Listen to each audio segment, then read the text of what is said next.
ಎಲ್ಲ ಬಾಲಕರು ಹಾಗೂ ಬಾಲಕಿಯರು ಮುಖ್ಯವಾಗಿ ನಿಮ್ಮ ವಯಸ್ಸಿನಲ್ಲಿ ನಿಮಗೆಲ್ಲ ಬೇಕಾದದ್ದು ಯಾವುದು? ಆಟ. ಹೌದು ಅಲ್ವೋ? ರಜೆ ಇತ್ತು ಅಂದರೆ ಆಟ ಆಡೋದಕ್ಕೆ ಹೋಗ್ತೀರಿ ಓಡಿ. ಆಟ ಆಡಬೇಕು. ಆಟ ಆಡೋದರಿಂದ ಆರೋಗ್ಯ ಚೆನ್ನಾಗಿರ್ತದೆ, ಮನಸ್ಸು ಹಗರಾಗಿರ್ತದೆ, ಮತ್ತೆ ಒಳ್ಳೆಯ ಅಭ್ಯಾಸವನ್ನು ಮಾಡಬಹುದು. ಆದರೆ ಏನು ಆಟ ಆಡಬೇಕು ಅಂತ ಭಾಗವತ ನಮಗೆ ಹೇಳುತ್ತದೆ. ಬಾಲಃ ಕ್ರೀಡನ ಕೈ ಕ್ರೀಡನ್ ಕೃಷ್ಣ ಕ್ರೀಡಾಂಯ ಆದದೆ.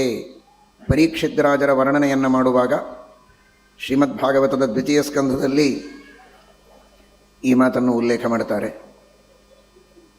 ಪರೀಕ್ಷಿತ್ ರಾಜರ ಬಾಲ್ಯ ಹೇಗಿತ್ತು ಅಂದರೆ, ಬಾಲಕರಾಗಿರುವಾಗ ಎಲ್ಲರಂತೆ ಅವರು ಆಟ ಆಡ್ತಿದ್ರು. ಆಟ ಆಡುವಾಗ ಏನು ಆಟ ಆಡ್ತಾ ಇದ್ರು? ಕೃಷ್ಣನ ಲೀಲೆಗಳನ್ನೇ ಆಟಿಕೆ ಸಾಮಾನುಗಳಿಂದ ಮಾಡಿಕೊಂಡು ಅದನ್ನೇ ಆಡೋದು. ಕೃಷ್ಣ ರುಕ್ಮಿಣಿ ಮದುವೆಯಾದ ಹಾಗೆ, ಕೃಷ್ಣ ಗೋವರ್ಧನ ಪರ್ವತವನ್ನು ಎತ್ತಿದ ಹಾಗೆ ಒಂದು ಗೊಂಬೆ, ಆ ಗೊಂಬೆ ಕೈಯಲ್ಲಿ ಇನ್ನೊಂದು ಪರ್ವತ, ಆ ಪರ್ವತದ್ದು ಒಂದು ಗೊಂಬೆ ಮಾಡಿಕೊಂಡು ಅದನ್ನು ಕೃಷ್ಣನ ಕೈಯಲ್ಲಿ ಕೊಡೋದು. ಹೀಗೆ ಏನು ಆಟ ಆಡಿದರೂ ಕೃಷ್ಣನ ಆಟವನ್ನೇ ಆಡೋದು ಅಥವಾ ರಾಮನ ಆಟವನ್ನೇ ಆಡೋದು.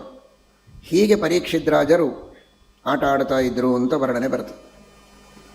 ನೀವೆಲ್ಲ ಹೇಗೆ ಆಡಬೇಕು ಗೊತ್ತಾಯ್ತಾ? ಏನಾದರೂ ಆಟ ಆಡಬೇಕಾದ್ರೆ ನಾಯಿ ತೊಗೊಂಡು ಆಟ ಆಡಬೇಡಿ. ಆ ನಾಯಿಗೆ ಮುದ್ದು ಕೊಡೋದು, ನಾಯಿಯನ್ನು ತಲೆ ಮೇಲೆ ಕೂಡಿಸ್ಕೊಳ್ಳೋದು, ತೊಡೆ ಮೇಲೆ ಕೂಡಿಸ್ಕೊಳ್ಳೋದು, ನಾಯಿ ಕತ್ತಿ ಒಂಟಿ ಅವೆಲ್ಲ ಇರಲಿ ದೂರ.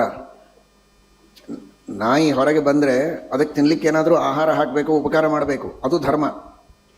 ಆದರೆ ನಾಯಿಯನ್ನು ತಲೆಯ ಮೇಲೆ ಕೂಡಿಸಿಕೊಂಡು ಓಡಾಡೋದಲ್ಲ, ನಾಯಿ ಜೊತೆಗೆ ವಾಕಿಂಗ್ ಮಾಡೋದಂತೂ ಅಲ್ಲವೇ ಅಲ್ಲ. ಮಹಾಭಾರತದಲ್ಲಿ ಮುಂದೆ ಕಲಿಯುಗದಲ್ಲಿ ಬರುವ ಈ ಎಲ್ಲ ವಿಷಯಗಳನ್ನು ರುದ್ರದೇವರು ಪಾರ್ವತಿಗೆ ಹೇಳಿದ್ದಾರೆ. ಆ ರೀತಿ ಏಷ್ವಭಿ ಕ್ರೀಡಮಾನಾಶ್ಚ, ನಾಯಿಯ ಜೊತೆಗೆ ಆಟ ಆಡಿದರೆ ಇದ್ದಕ್ಕಿದ್ದ ಹಾಗೆ ಭಯ ಆಗ್ತದೆ, ಉದ್ವೇಗ ಆಗ್ತದೆ.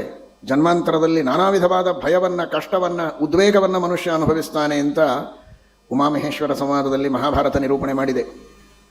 ನಾಯಿ ಜೊತೆಗೆ, ಇದು ದೊಡ್ಡವರಿಗೋಸ್ಕರ ಹೇಳಿದ್ದು, ನಾಯಿಯ ಜೊತೆಗೆ ಆಟ ಆಡಬಾರ್ದು. ನಾಯಿ ಒಂದೇ ಅಲ್ಲ, ಇನ್ಯಾವುದೋ ಅದು ಇದು ಯಾರ್ಯಾರದೋ ಗೊಂಬೆಗಳನ್ನು ತೆಗೆದುಕೊಂಡು ಆಟ ಆಡಬೇಡ್ರಿ. ಅವಶ್ಯ ಆಟ ಆಡ್ರಿ. ಆಟ ಆಡುವಾಗ ಗೊಂಬೆಗಳು ಯಾವುದಿರಬೇಕು? ರಾಮ, ಕೃಷ್ಣ, ರುಕ್ಮಿಣಿ, ಸತ್ಯಭಾಮ, ಪಾಂಡವರು, ಇಂಥದ್ದೇ ಗೊಂಬೆಗಳನ್ನು ಮಾಡಿಸಿಕೊಂಡು ಅದನ್ನೇ ಆಟ ಆಡಬೇಕು. ಮನೆಗೆ ಹೋದ ತಕ್ಷಣ ಮೊದಲಿಗೆ ಮಾಡೋ ಕೆಲಸ ಏನೀಗ ನೀವು ಏನು ಮಾಡ್ತೀರಾ?